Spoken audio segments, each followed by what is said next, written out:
Alright mga ka-amigo, natapos na tayo sa ating ginawa na MGZS. So isang araw pa lang to bago kinuha galing kasa. So shout out sa mga taga kasa dyan sa Paranaque. Shout out sa ating customer din. Salamat sa tiwala. Nakita niya yung vlog natin, pina-install lang niya sa atin to.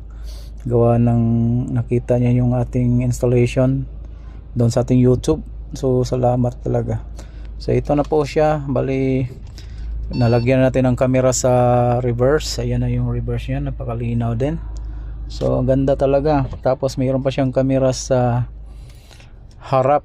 So ito yung camera sa harap, pwede paliitin.